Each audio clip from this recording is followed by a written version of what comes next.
Hi, I'm Tom Handel of the Community Television Network. Ranked choice voting is coming to Portland in this November's election. For the first time, voters will be able to rank their choices for mayor in order of preference and avoid a runoff election. I talked with Bud Philbrick, the city's new election administrator, about how the new system works and what some of the new rules are for filling out your ballot. Bud, thanks for joining us to explain ranked choice voting. This is something that's new for Portland, and it's going to be applied to this race for mayor coming up. Could you just briefly explain what ranked choice voting is and how it works? Sure. Basically, ranked choice voting is when you have a bunch of candidates running for a race and you rank them in the order of preference. So, you would take a candidate and you would say, who's my first favorite? And you would rank them first. And then you would go on the line down the line, so that what happens is, if your candidate that you vote for first, that's who you're voting for.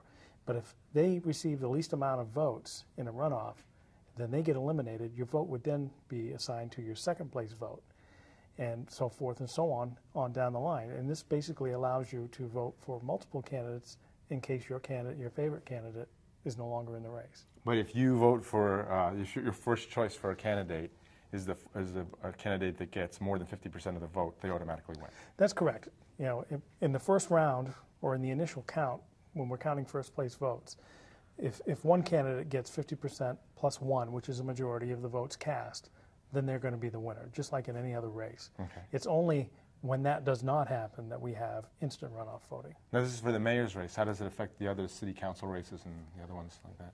Great question. It does not affect any of our other type of races. It doesn't affect anything that the state does or the federal government does, and it certainly does not affect our council races or school races. It's only in place for the mayor race at this point.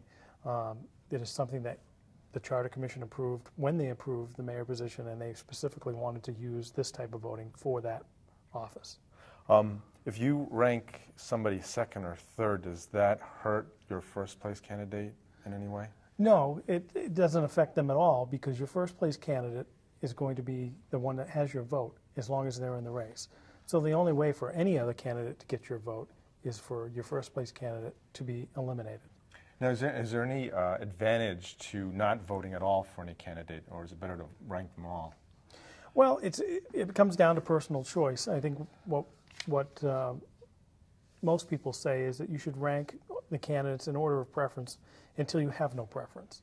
In other words, when you get to a point where you're unfamiliar with the people that are left in the race, or that you haven't ranked, or you just don't care one way or another, then it's okay to stop. But as long as you have a preference, you should keep going.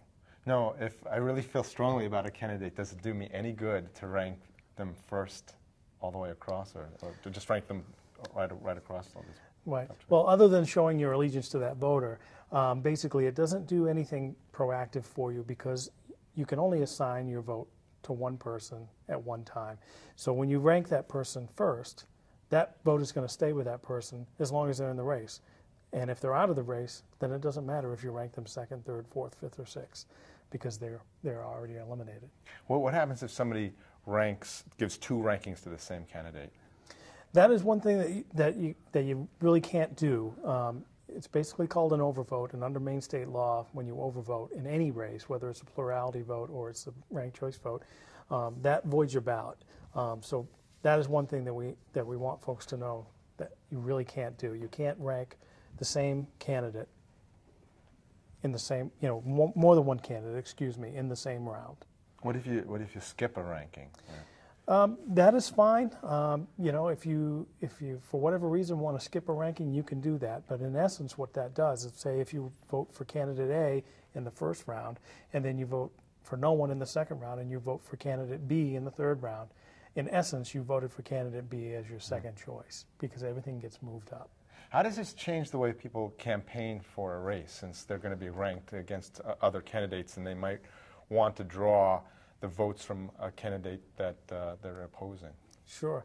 I think, it at least has the opportunity to eliminate some of the negative campaigning that goes on, because the theory behind it is that you want to embrace the voters of all of the candidates. In other words, if I have a favorite, you still may want me to vote for you later on in that race, just in case my favorite doesn't continue. So that in itself, keeps people from maybe doing some of the negative things and attacking each other in negative ways. Now, this can be complicated for a lot of people. Is there some place where people can go to get more information if they still don't understand exactly what this all means? Sure. The City of Portland has some brochures that we have available at the City Clerk's office in City Hall. And we also have some information on our website, which is portlandvoters.gov.